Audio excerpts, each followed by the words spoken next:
Lux presents Hollywood. The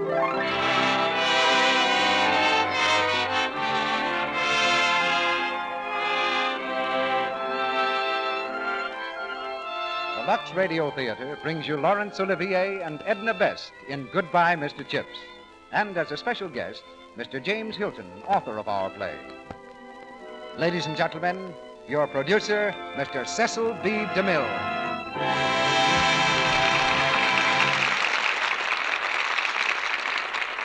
Greetings from Hollywood, ladies and gentlemen.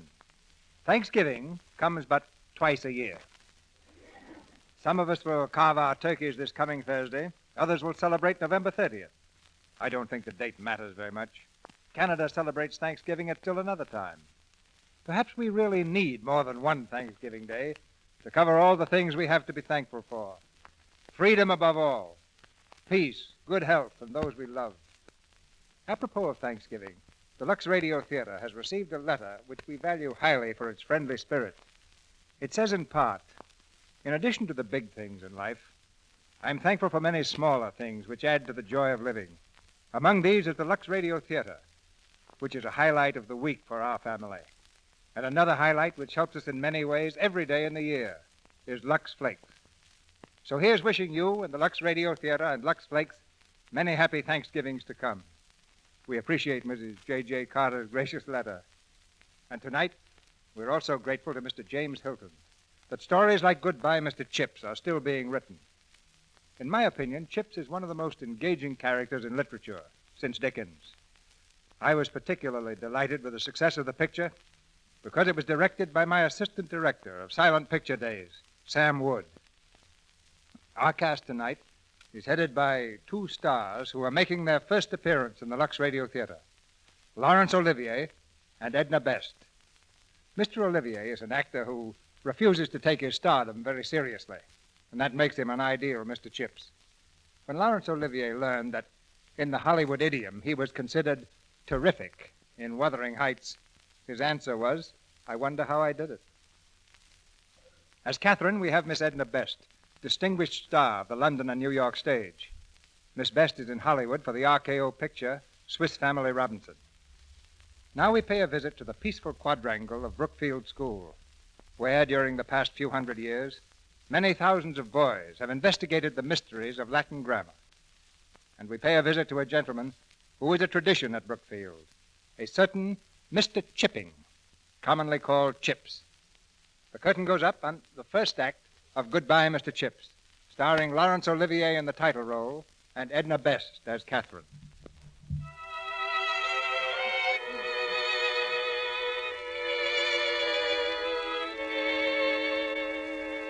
When you're getting on in years, between 80 and 90, you get very sleepy sometimes, and the hours seem to pass like lazy cattle moving across a landscape. It was like that for Mr. Chips, as the autumn term progressed and the days shortened, till it was actually time to light the gas before evening classes. For Mr. Chips, like some old sea captain, still measured time by signals of the past. And well he might, for he lived at Mrs. Wickett's, just across the road from Brookfield School. Mr. Chippin, shall I light the fire? Oh, Mr. Chippin, are you awake, sir? Eh? Oh, good evening, Mrs. Wickett.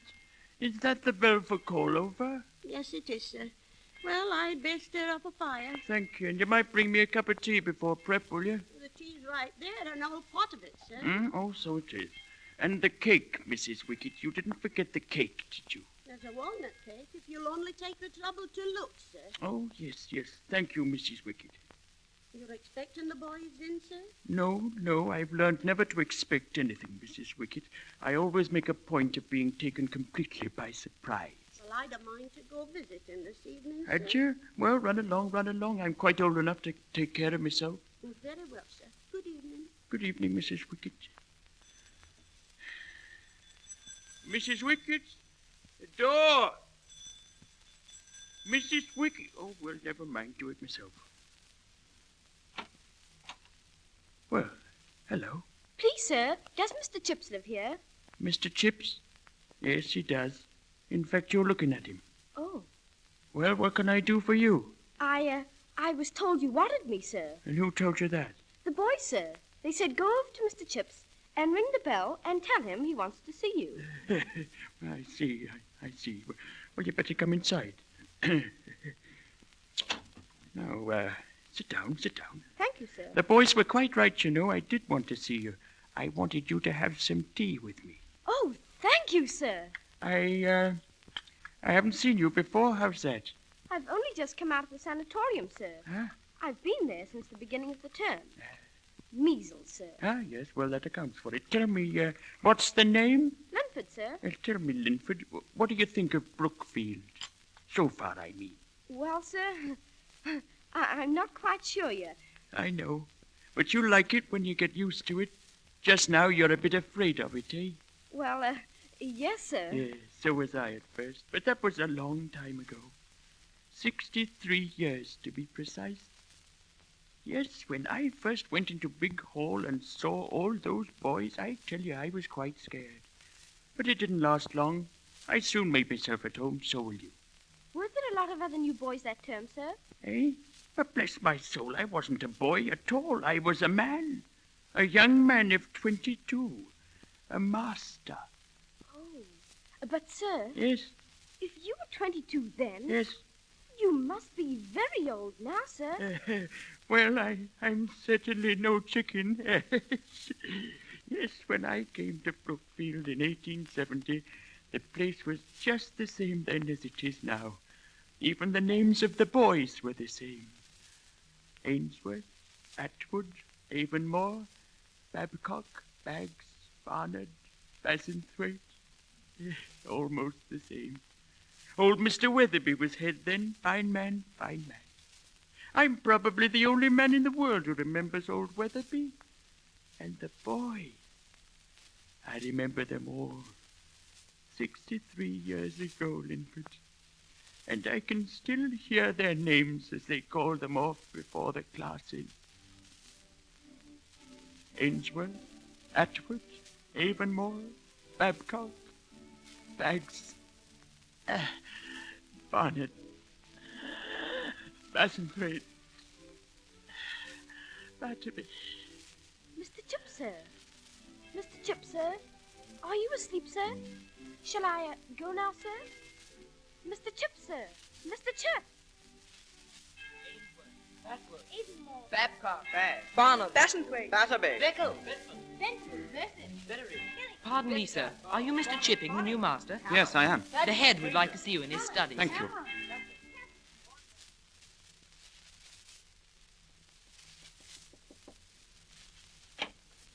Come in, Mr. Chipping, come in. Welcome to Brookfield. Thank you, Mr. Weatherby. Sit down, sit down. I understand you've been a master before. Yes, sir, for 1 year at Melbury. 1 year, yes. You are a young man, Mr. Chipping, and Brookfield is an old foundation. However, youth and age often combine well. But don't let the boys play tricks with you. I gather that discipline was not always your strong point at Melbury. Well, no, perhaps not, sir. Never mind, you have another chance here. Take up a firm attitude from the beginning. That's the secret of it. I shall, Mr. Weatherby. You will take prep this evening, Mr. Chipping. At the start of the year, you may find the boys inclined to be a bit restive, but I trust you will encounter no great difficulty. I think not, sir.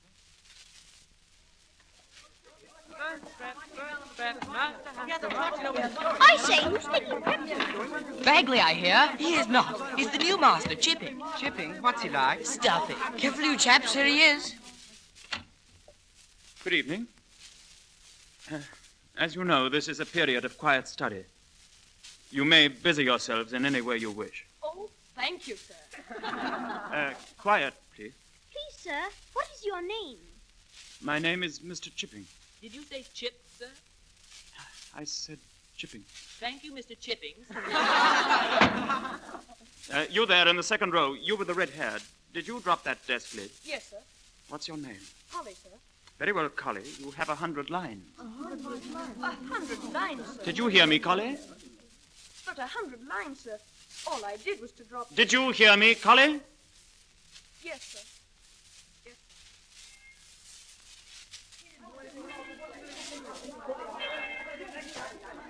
Hello, Chipping. Bowden's my name, history. Oh, how do you do? I hear you were blessed with first prep. How did it go? Well, I'm afraid I've got off to rather a bad start. I had to give young Collie 100 lines. 100 lines on the very first day. Yeah. That's a bit rough, isn't it? Well, I thought it necessary. Well, I suppose you know, and you'll have a long time here to correct any bad impressions. Good night, Chipping. Good night. A long time to correct any bad impression. Billy! Vesta! Oh, Bonnet! Been here a long time, Chipping. Your work has been quite satisfactory. I know it won't come as a surprise to you after all this time that we're making you a housemaster. Good luck, Chipping.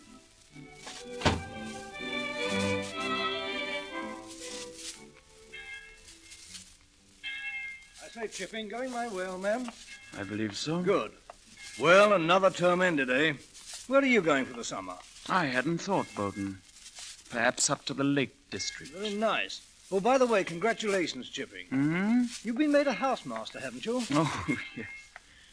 I've been waiting for it so long, I can hardly get excited about it now. Oh, they don't come quickly. I was here 10 years before I got mine. Do you know how long I've been here? Well, now, let me see. Almost 25. 25 years. It doesn't seem possible. No, it doesn't.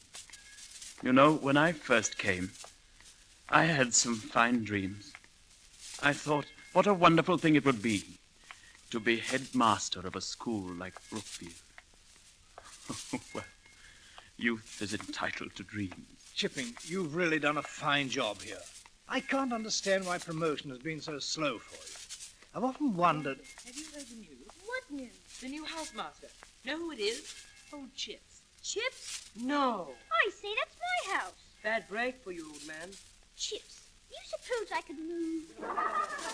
Were we looking for a reason, Bowden? I'm sorry, Chipping.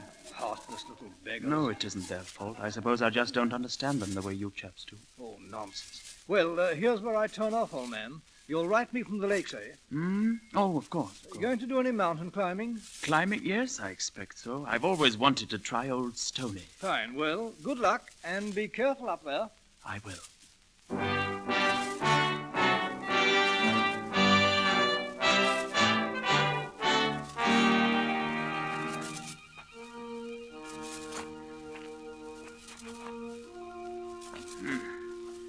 Steeper than I thought. Not too many footholds. What in the world? Hello? Is there anything wrong? Where are you? Hello? Wherever you are, don't move. I'm coming. I must be in trouble. I hope there's nothing. Oh! Oh! Oh! Oh, Lord. Oh. Hello down there. Hello. Was it you who called? Yes, was it you? Yes. However did you get down there? The path's uphill. I know. I'm afraid I slipped. Wait a minute. Oh, are you hurt? No, not very much. You really should have been more careful. It's very steep here. Yes, I know, but when I heard you call, You were coming to me. Why? Well, for a moment, I thought... That I was in trouble? Yes. I'm terribly sorry. I was calling to my friend down the mountain. Oh, I see. Well... It was very thoughtless of me and very nice of you to come to my rescue, I mean. Was it your ankle you hurt? Oh, no, it's nothing. Try standing up. No, I'm sure I can manage. Oh. Oh, no, you can't. Here, sit down. You can never get down the mountain like that. We'll just have to wait until my friend comes. I'm putting you to a great deal of bother. Oh, no, of course you're not. My name is Catherine Bridges. How do you do? Mine is Chipping. How do you do, Mr. Chipping? My friend and I are taking I beg your pardon. No, you were saying... No, please. What was it, Mr. Chipping? Well, I was about to say, it really is quite a wonderful day. Yes, we've had fine weather all the week. My friend and I are on a bicycle tour of the whole Lake District. I've enjoyed every minute of it. A bicycle tour? Yes. Why? Oh, nothing. Don't you believe in ladies riding bicycles, Mr. Chipping? Oh, it's a very healthful exercise, I imagine. Hello there. Oh, Martha, come down. That's my friend, Mr. Chipping. What's the matter, Catherine? Oh, Martha, this is Mr. Chipping. Mr. Chipping, Miss Taylor. How do you do? How do you do? Is he hurt? Yes, Martha, you see, he tried to rescue me and he slipped. I see. And now we shall have to rescue him. Well, I imagine the two of us can carry him. Oh, of course. Oh, no, really. Come along. Oh, Take his no, arm there, please, Catherine. quite. Already. Now lean on me, Mr. Chipping. Oh, but I feel so very silly. Nonsense, nonsense. Too. Lift him, Catherine. Lift.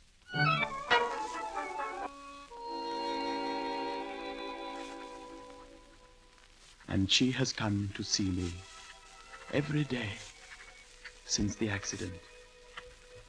I imagine you are surprised, Bowden, that I write so much of her. But she is really a very charming person. Yes, and I must admit, very beautiful too. But please do not misunderstand me.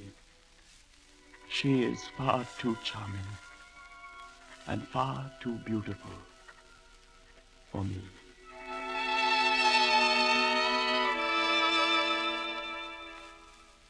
Catherine, what is the matter with you? You must realize we've overstayed our time as it is. We shall have to take the train back this morning. Now, are you coming with me or aren't you? No, Martha, you know I can't leave yet. After all, he's still not entirely well, and well, it was my fault in a way, and, well, I can't desert him. Is that all, Catherine? No. Catherine, listen to me. He's a great deal older than you are. He's stuffy and slightly gray, and his opinions date from the 70s. He thinks Bernard Shaw is completely irresponsible, and he told me in confidence he's not at all sure women should have the vote. Have I said enough? You said everything, except that he's a thoroughly honest person, that his eyes are deep brown, and that he's very charming when he smiles. Oh, Martha, I've never met anyone like him before. And he's really very lonely. Did you know that? He won't be much longer. Martha. Goodbye, my dear. Have a pleasant holiday. I'm off for London. Oh, Martha, wait.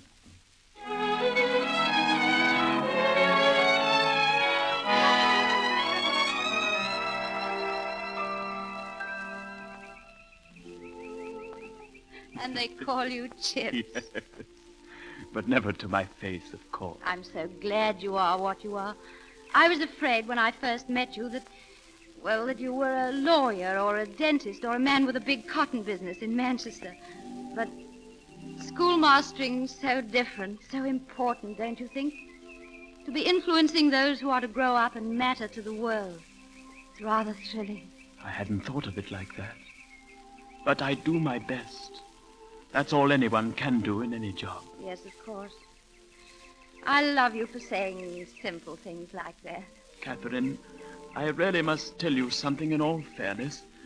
Yes? I'm not a very good schoolmaster. My degree is quite mediocre. I have a certain amount of difficulty with discipline, and I'm sure I'll never get another promotion, never get to be head or anything like that. In other words, what I'm trying to say is that I'm completely ineligible to marry a young and ambitious girl. Can you laugh at those I things? am laughing. Oh, Catherine, you make me very, very happy. When shall we be married? Before the new term begins? Oh, that would be quite wonderful. Shall we say in a week? Or tomorrow? Here, in Wasdale. Tomorrow? Tomorrow? Well, of course, why not? I'll see a clergyman tonight. Yes, you better. And I'll meet you in the morning at the inn. Oh, Catherine. We'll both have a great deal to do today. Oh, yes. Letters and everything. In the morning, then. In the morning. This is an occasion, you know. This last farewell of ours. I feel rather like a new boy beginning his first term with you. Not afraid, mind you, but just for once in a thoroughly respectful mood. Shall I call you sir? or would Mr. Chips be the right thing? Yes, I think it would. Until tomorrow, then. Goodbye, Mr. Chips.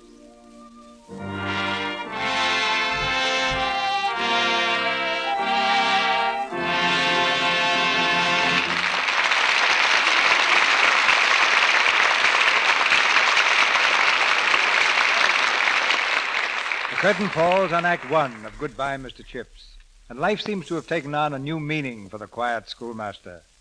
Before we continue with Act 2, here's Mr. Ruick with a story from real life. During this short intermission, before our stars Laurence Olivier and Edna Best return in Act 2 of Goodbye, Mr. Chips, we bring you a real-life scene. This scene actually happened last year in a very charming home in Portland, Oregon. The mother told us in an interesting letter that she was making plans for the marriage of her daughter. One day, she writes, she and her daughter were discussing the wedding dress. Oh, Mother, your wedding dress is so beautiful. I'd love to wear it. Oh, I don't know. 33 years. I know. There'd have to be some remodeling. It's not only that. The dress is so gray and dingy looking after all these years. And it's so fragile. I'm afraid it wouldn't clean or wash well. I know. With all that lovely lace and embroidery. But don't you think with Lux? Well, Lux Flakes would certainly be safe. I could try them. Oh, Mother, please. I'd adore wearing the dress. Well, dear, I'll try.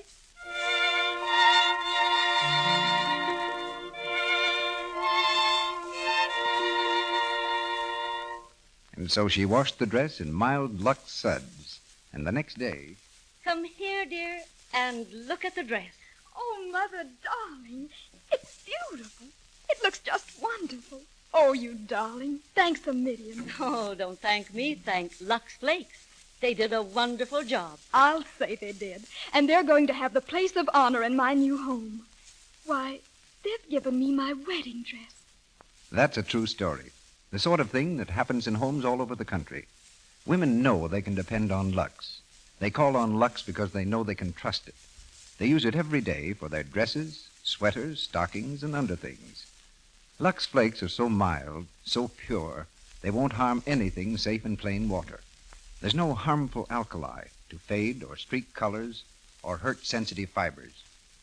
Your house dresses, your everyday washables, as well as your most treasured possessions, stay fresh and lovely looking and wear longer with regular Lux care. Remember, Lux is so pure, a little goes a long way. Lux is thrifty. Our producer, Mr. DeMille. Act 2 of Goodbye, Mr. Chips, starring Laurence Olivier in the title role and Edna Best as Catherine.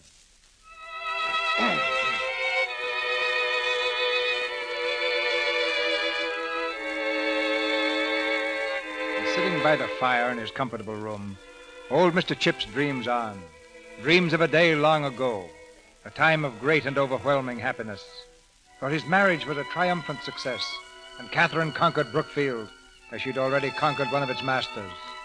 But most remarkable of all was the change she made in Chips. He became, to all appearances, a new man.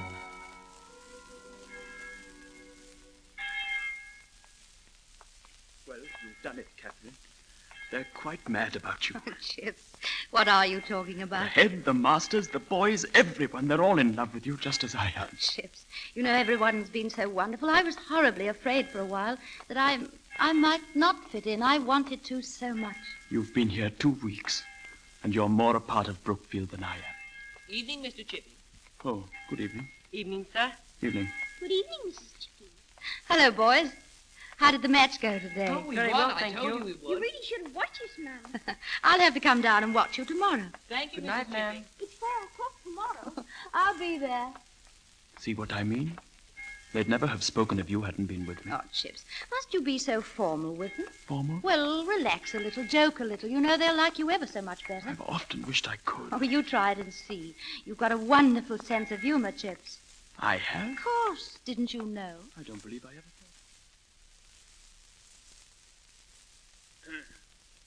And now we come to, the old Roman law known as Lex Canulia. Lex Canulia was the law which permitted patricians to marry plebeians. So you see, if Miss Plebs wanted Mr. Patrician to marry her, and he said he couldn't, she probably replied, "Oh, yes, you can, you liar."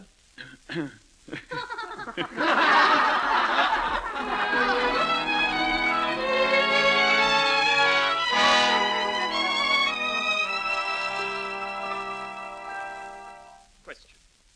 What king was first to bear the title Defender of the Faith? Answer by Master Lytton in his most illegible script. The first king to bear the title Defender of the Faith was Henry VIII. He married 6 wives, but only one at a time. You'll have to mark it right, Chips. Yes. Well, the future of England's in good hands. Mr. Chippin? Yes? The Master Babcock is here. Babcock? Yes, Chips. I sent for him. You sent? Well, tell him to wait, please. Yes, sir. Well, Catherine? Chips, I thought it would be better if you spoke to Babcock here. I mean, instead of taking him to the head study as you planned. Catherine? Oh, please. After all, it wasn't anything very serious that he did. My dear wife, if you think that releasing a mouse in the middle of Mr. Ogilvy's choir practice is not serious. Oh, but such a small mouse. What? About so big, that's all. Oh, please, Chips, he won't do it again. I'll vouch for him. You will. Chips, have I ever been wrong? No, my dear, you haven't. Well, I'll see what I can do. Thank you, Chips. Well, good evening, Babcock. Good evening, sir. Well, Babcock, that was quite an ingenious prank in choir practice today. Yes, sir.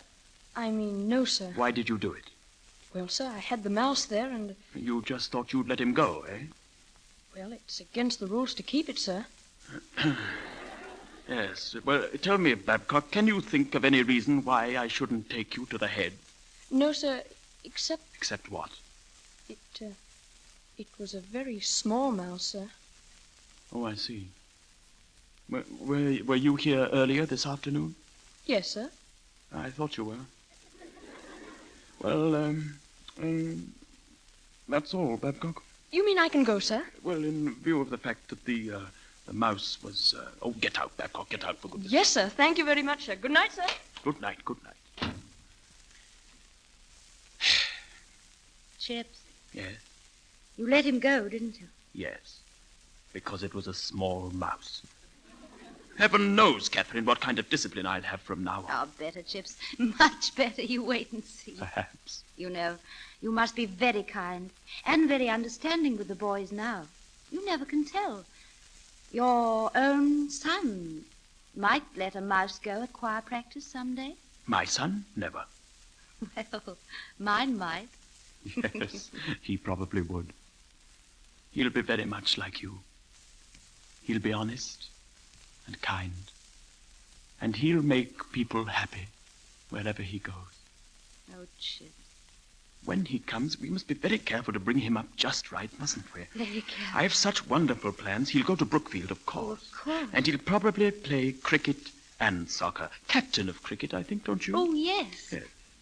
Unless, of course, he turns out to be a girl. Oh, no, I never thought of that.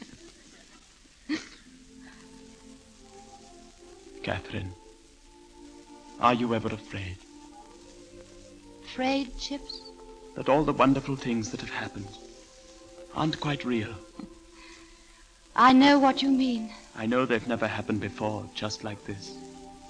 Sometimes I wonder if they ever really happened at all. Too much like a fairy tale. Yes.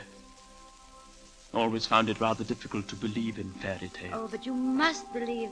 That's the wonderful thing about them, Chips. They're so true.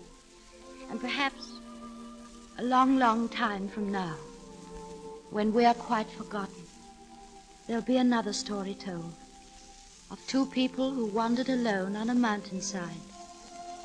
And suddenly they were not alone any longer, for the clouds opened below them. And there was the world at their feet, the whole wide world, all bright and shining in the sunlight. Catherine, what have I done to deserve such happiness?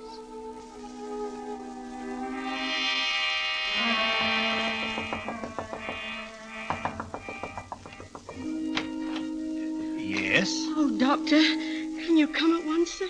What is it? It's Mrs. Chipping, Doctor. Mrs. Chipping? Yes, Doctor.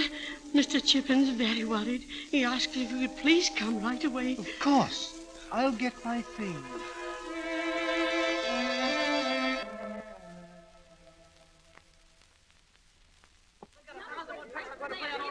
I say, where's Chips? He's late for class this morning. Oh, but wait till he comes. What, Ling? Did you put the letters on his desk? 8 of them. Oh, good. What's up? A joke on Chips? Be careful. It's April Fool, you fool. We've put a lot of letters on Chip's desk. They're all addressed to him. There's only blank paper inside. Don't breathe the word now. Not I. Shh. Here he comes.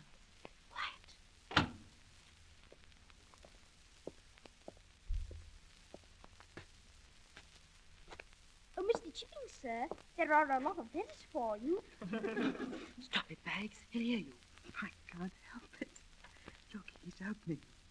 Be quiet, you fool. There goes another one. Oh, good.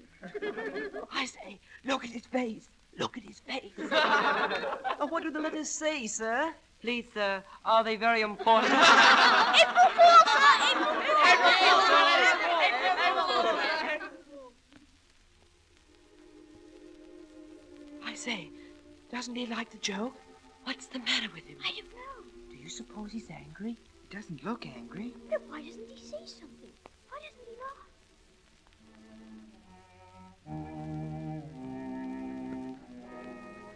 Catherine Chipping, the mother, and the child just born, died on the same day, April 1st, 1898.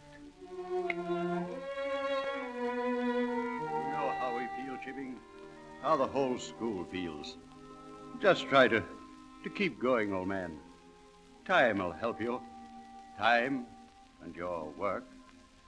Thank you. Thank you.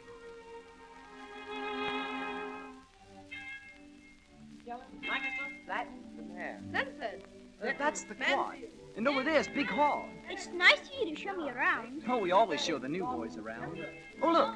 You see that old fellow over there in the torn gown? That's Chips. Been here since 1870, they say. 1870 to 1913? That's right. 43 years now. You'll like Chips. Everybody does. Oh, Mr. Chipping, sir. Hey? Yes? The head would like to see you in his office, sir. Who? The head, sir. Mr. Ralston. Oh, Ralston. Thank you.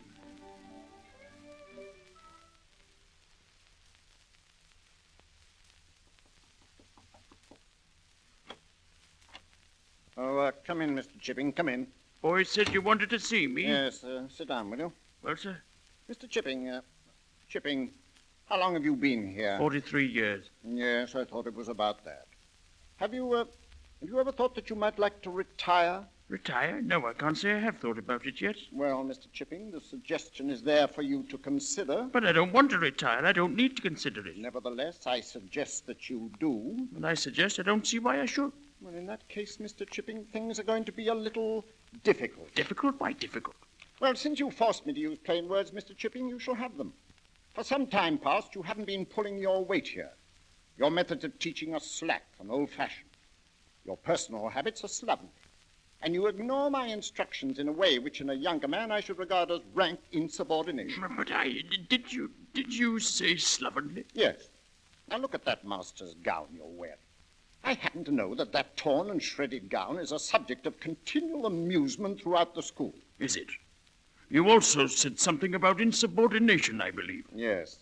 I was speaking of the question of Latin pronunciation, Mr. Chipping. Oh, that. Yeah, I think I told you when I first came here that I wanted the new style used exclusively. The other masters obeyed me. You prefer to stick to your own methods, and the result is complete chaos and inefficiency. Well, I don't agree with the new pronunciation. Oh, really? No, in my opinion, it's a lot of nonsense. Making the boys say Kikero at school when for the rest of their lives they'll say Cicero, if they ever say it at all. And instead of vice sis him, heaven bless my soul, you'd make him say we kiss him. There you are, Mr. Chipping. That's exactly what I'm complaining of. You hold one opinion and I hold another. And since you decline to give way, there can't very well be any alternative. What's that? Mr. Chipping, Brookfield is an up-to-date school. I understand, however, that your Latin and Greek lessons are exactly the same as they were when I first began. Yes, they are. For that matter, they're the same as when your predecessor, Mr. Meldrum, was here. We began here, Mr. Meldrum and I, in 1870, and it was Mr. Meldrum's predecessor, Mr. Weatherby, who first approved my syllabus. You'll take the Cicero for the fourth, he said to me. Cicero, too, not Cicero, and I don't intend to resign, Mr. Ralston, and you can do what you like about it. Good day.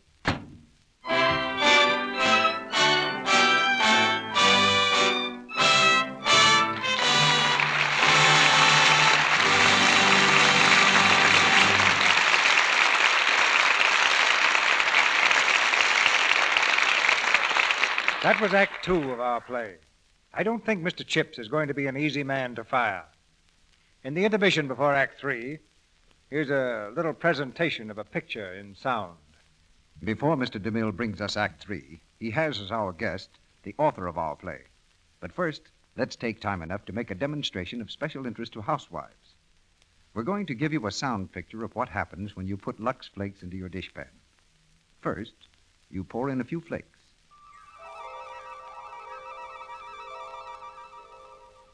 Then you turn on the water.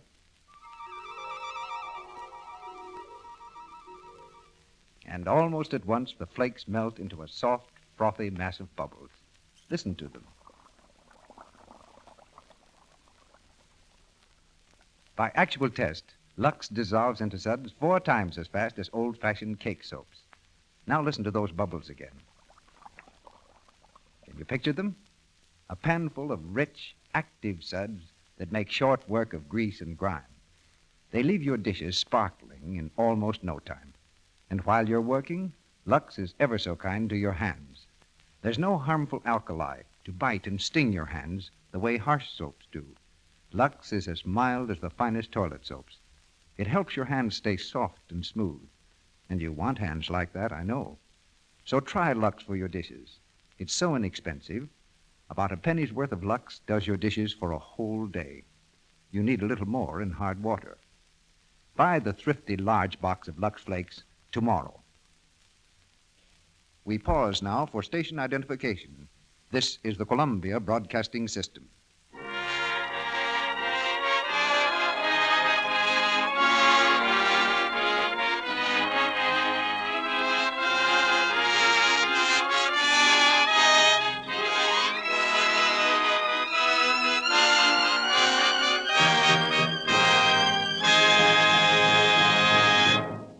Before the play continues, we have a special guest, James Hilton, who wrote Goodbye, Mr. Chips. For the last 4 years, he's been a regular resident of Hollywood and responsible for some of the finest writing done for motion pictures. His most recent assignment at Warner Brothers was the screenplay of his novel, We Are Not Alone.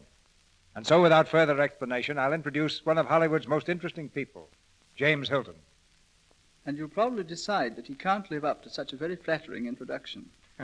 I should have added, ladies and gentlemen, that he's not fond of what Hollywood calls a build-up. I suppose, Mr. Hilton, the first question anyone asks about Mr. Chips is whether there was a real Mr. Chips. As the author, I don't seem to be an authority on that point. I've had rather a large number of letters from people who assumed that their own personal Mr. Chips was mine, too. Actually, I never knew any one schoolmaster who was the complete 100% Mr. Chips. He is a combination of many schoolmasters, including my father. Is your father pleased or annoyed to find himself a fictional character? Oh, he denies it altogether, which is exactly what Chips would do in the same circumstances. I wonder what he thinks of motion pictures. Well, I can only guess. My father saw a picture about 25 years ago, and the flickering hurt his eyes, so he didn't see another until I became involved in the business. Now he's extremely interested and very, very uncritical. He never says a picture is bad. The perfect critic for a producer. But you said Chips was a composite character. Are there many like him? There are fewer every year, and when they die, Chips will have disappeared forever from real life. You see, the English public schools, which are not really public at all, but private, have had to undergo many changes to fit the times. Just as the schools in this country have had to adapt themselves to the shifting scene. Of course, there was room for change. They had their faults. I've forgotten most of what I was taught in school, but I remember a few things I learned without being taught, such as blowing glass tubing into fancy shapes, or a slight aptitude for ventriloquism, which I developed to circumvent a master who was very deaf. These things have never been of much practical use to me since, but just the same, I know the whole experience was valuable.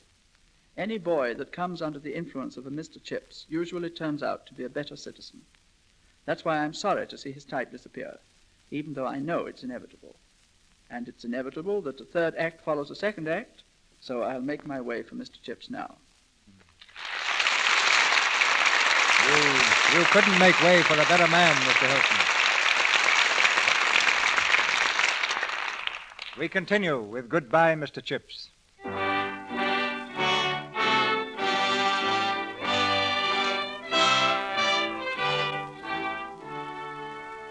The news that Ralston had asked Chips to resign was soon public property, and the result was a spontaneous outburst of sympathy. The masters and the boys rallied to Chips' cause, threatening a public riot if he was banished from Brookfield. And so, he stayed. But in the winter of 1913, the old man fell ill and was off duty for almost the entire term. It was that which made him decide to resign. At the end of term dinner, given in Chips' honor, he received a farewell presentation from the boys. And so, sir, the boys of Brookfield have asked me to make this presentation of this gift. It's from the boys of Brookfield to show our esteem and in recognition of the great service you performed for Brookfield.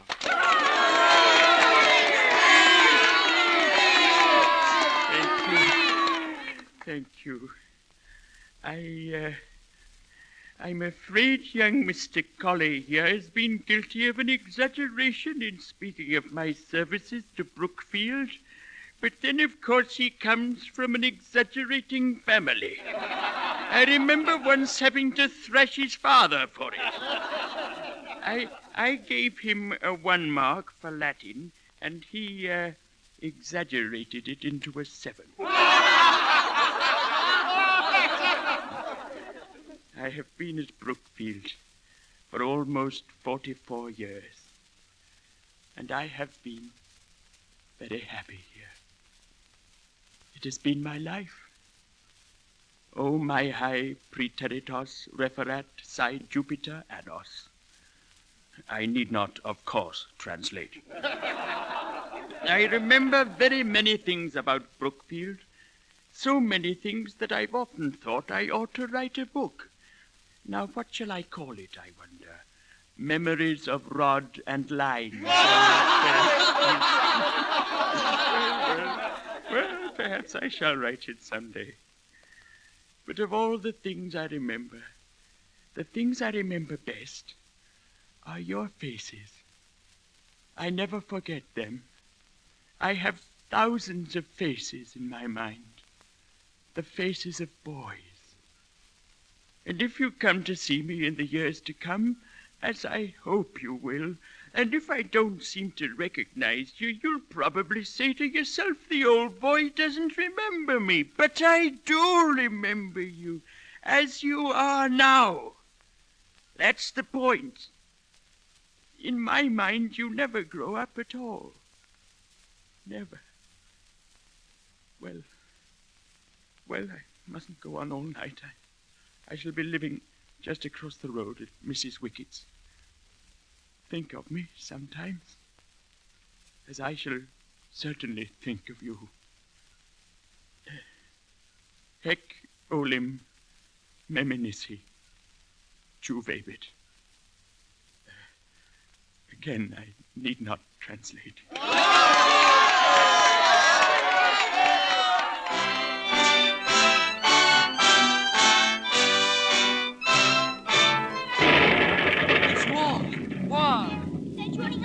Already, I saw them. They say the older boys in Brookfield are going to form training squads. My father's going. So is mine. Mr. Chipping, sir, do you think it will last long, Last sir? long? Of course not. Impossible, Lancaster. We ought to have it finished by Christmas at the very latest. But why are you thinking of joining up, Lancaster? Lancaster's a little short for a soldier, sir. Don't you think? Oh, only by a foot or two, eh, Lancaster?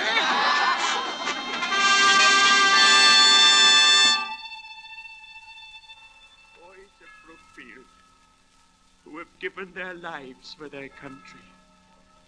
Brill, Evans, Jackson, Lancaster. Do you think it will last long, sir? Lancaster. More boys. More and more and more. Going up to the front. Boys I've known. Chips, old man, come and sit down. Yes, Sir John. Chips, as chairman of the board, the governors have asked me to have a talk with you. Yes, Sir John. It's about the matter of our masters joining up. I suppose you know the head's gone. I heard, yes. Leaves us very short-handed. And, well, briefly, Chips, the board wants to know if you feel well enough to come back. Out of retirement? Mm-hmm. They want to know, Chips, if you'll do us the very great honor of coming back for the duration of the war as headmaster of Brookfield School. Headmaster of Brookfield? Me? Yes, you're the man for it, the only man. You belong here. Oh, but it's such a great responsibility. I'm a ranker, Sir John. I'm not meant Will to be you a head. think it over? Oh, yes, I will, but I really don't. Please, Chips. Don't answer me now. Come back and see me in the morning. Very well, very well. Good night, Chips. Good night, Sir John. Good night.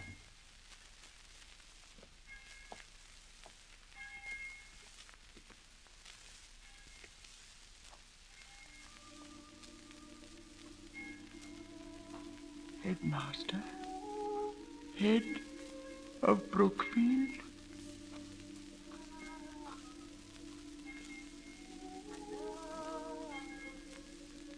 Catherine.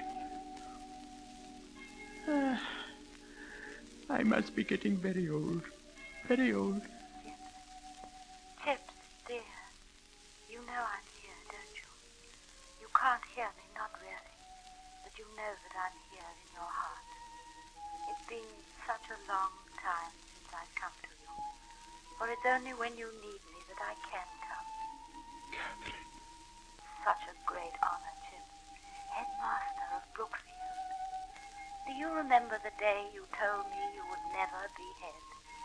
I think I knew then that someday you would be. Oh, Catherine, my time is over. My work is done. Look down there, Chip. The quad. The long green sloping to the river. This is Brookfield. This is the home, the world of boys. Boys who are looking toward manhood, waiting for some person to show them the way. Chip, you are that person. Don't you remember? A long, long time ago. Schoolmastering. So important to be influencing those who are to grow up and matter to the world. Yes, Chip. It is a great responsibility. But they need you, and you must have courage. Do your best, Chip. That's all anyone can do. But don't fail them now. I tell you to accept the headmastership. I tell you from across the years. To keep faith with Brookfield. And with me. I believe in you. Chip, have I ever been wrong? I believe in you. I believe.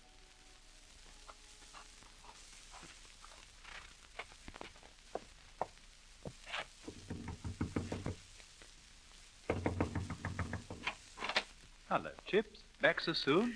Sir John, I've made my decision. I think I know what it is. I'll do my best, Sir John, because that's all anyone can do in any job.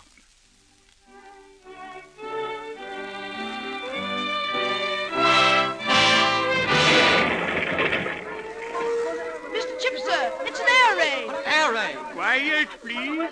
Quiet. The class will continue. It may seem to you that at this particular moment in the world's history that the affairs of Caesar in Gaul some 2,000 years ago are of somewhat secondary importance. But believe me, that is not really the case. You cannot judge the importance of things by the noise they make. Oh, dear me, no. Let us resume our work. Is there anyone who will volunteer to construe? I will, sir. Very good. Turn to page 40 and begin at the bottom line. Yes, sir. Genus hoc erat pugni. This was the kind of fight quo si milites exercuerant. in which the soldiers busied themselves. You see? Oh, sir, that's good. Yes, you can see now that these dead languages sometimes come to life again, eh?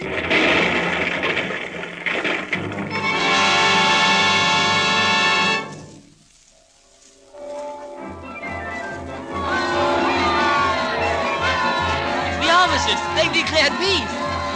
It's over. The war's over. It's over! It's over!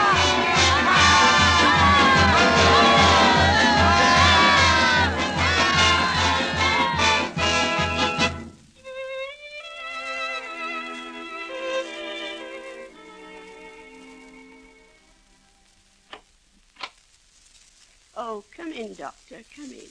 Thank you, Mrs. Wickett. Thank you. Mrs. Wickett? Is that the doctor? Yes, it is, sir. Oh, good afternoon, Doctor. What brings you here? Not I, certainly. No. The head asked me to look in. Ah. He wanted to know if you were going to the old boys' dinner in London this year. Oh. I told him I didn't think you were. No, I'm afraid not. It's been a long time since I left here. Not since the war. Chipping, do you really think you should be up? Oh. There's a lot of flu about, you know. There's nothing matter with me, Doctor. Nothing at all. And what would I do in bed? Why, one of the boys might drop in. A fine reception. Well, I leave it up to you. Goodbye, Chipping. Goodbye. And if you see a chap in the quad who looks as if he just couldn't wait till dinner, send him along, will you? I've a cake. I will. I remember them all. 63 years ago, Linford. And I can still hear their names as they called them before the classes. Ainsworth, Atwood, Abelmore, Babcock, Baggs, Barnett, Bassenthwaite. Mr. Chips, sir? Mr. Chips, sir? Are you asleep, sir? Shall I, go now, sir? Mr. Chips, sir? Mr. Chips! Mr. Chips! Well, Doctor, what do you think? I don't know, Sir John. He's a very old man. Who's that? Hello there. Waking up? What happened? Oh, nothing much. You threw a faint, that's all. Oh. It's lucky that boy was with you. Try to sleep again. Yes. Poor old chap. Must have lived a very lonely sort of life. All by himself. Not always by himself. He was married, you know. Was he? I never knew that. She died a great many years ago. Pity he never had any children. Oh, what was that? Careful. What were you saying about me? Nothing. Nothing at all, old chap. I heard you. A pity I never had any children, eh? But I have, you know. I have. Thousands of them. And all boys. Ainsworth, Atwood, Babcock, Baggs, Barnum, Bassenthwaite, Batterby,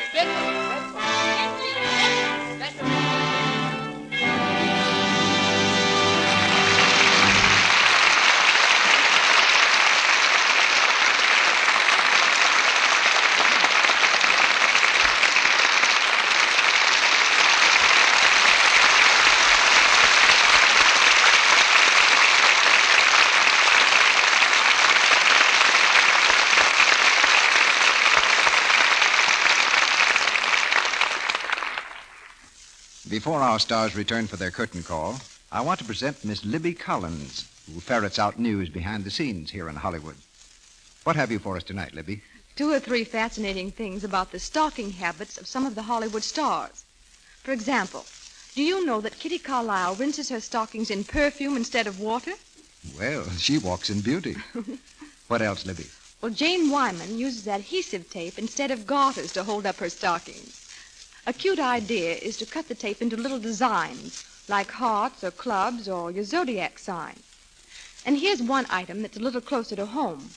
Willie's of Hollywood, who designs most of the gorgeous stockings we see in motion pictures, says the average woman should have 20 pairs of stockings. If she gives them the right kind of care, they should last a year. What does he mean by the right kind of care, Libby? He says you should never soak stockings or rub them. Just dip them in lukewarm Lux suds and rinse in water of the same temperature. He's right, isn't he? Lux Flakes save elasticity and cut down on runs. If you rub your stockings with cake soap or use soaps with harmful alkali, you're apt to weaken elasticity, and then runs come easily. With gentle Lux Flakes, there's no harmful alkali, and of course, no rubbing. Your stockings wear longer and fit better with regular Lux care. Lux is thrifty. And now Mr. DeMille is bringing our stars to the microphone. Mr. Chips has retired to immortality, and we bring Laurence Olivier and Edna Best back to our microphone. You know, Mr. DeMille, this play brought back a few memories of my own school days. Were you the small boy who released the mouse? The very small mouse at choir practice? No, the most pronounced mischief I created at school was acting in plays. We're glad you didn't reform. As a matter of fact, I went from bad to worse, turned professional, and joined a repertory company. Playing 4 or 5 different parts a week, I suppose. If you get a passing mark in that school, you're an actor. Yes, anything can happen in one of those theaters. I remember one incident with a traveling company when the juvenile was taken ill. The manager wired to another company in the next county to borrow an actor. When the borrowed juvenile arrived 10 minutes before curtain time, he turned out to be a character man about 70 years old. The manager was frantic. There he was 10 minutes before the curtain time with a character man to play a juvenile role. Only the visiting actor remained calm. He inquired for his dressing room. 5 minutes later, he reappeared with his makeup on. Now, my good man, he said to the manager, where is the stage and what is the play? I know just the kind of actor you mean. Give him the right cue and he'll play Peter Pan or the second gravedigger in Hamlet. But I imagine he'd be pretty startled if anyone told him that there was a theater with an audience as big as this one. What's your play next week, Mr. DeMille? Next Monday night, we're going to present a play by George Bernard Shaw, the one which was so very successful on the screen this year, Pygmalion.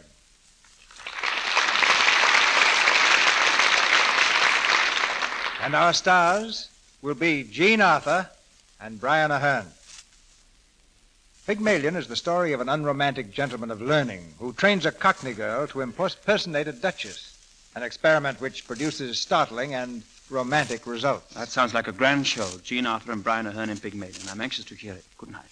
Good night, Mr. DeMille. Goodbye, Mr. and Mrs. Chips.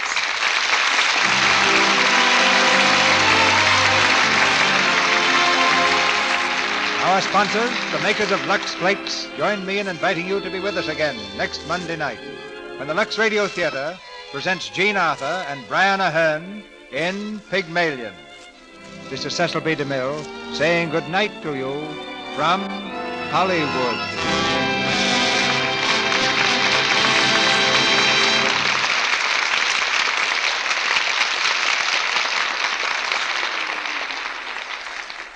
This is Melville Ruick, inviting you to enjoy the popular Lux daytime program, The Life and Love of Dr. Susan. Susan's enemies are plotting to set the whole town against her. Tomorrow they reveal their scheme. Listen then. For the time and station, see your newspaper. The Life and Love of Dr. Susan comes to you in addition to the Luxradiotheatre. Heard in tonight's play were Alan Napier as Weatherby, Clifford Severn as Linford, Ronald Sinclair as Colley, Frederick Warlock as Ralston, Lillian Kemble Cooper as Martha, Mary Gordon as Mrs. Wickett, C. Montague Shaw as a doctor, Eric Snowden as Bowden, Ian McLaren as Meldrum, and Douglas Scott, Bobby Winkler, Harry Duff, Bobby Mock, Brian Killaway, Tommy Martin, Ernest Carlson, Cliff Oland, Bill Martin, Bob Stevens, Edwin Mills, and Richard Klukas as schoolboys. Laurence Olivier's forthcoming picture is Rebecca, produced by David O. Selznick. Edna Best will soon be seen in the RKO picture Swiss Family Robinson, produced by Gene Town and Graham Baker.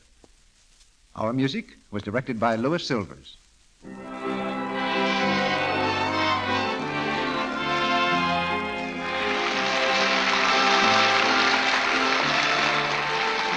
This is the Columbia Broadcasting System.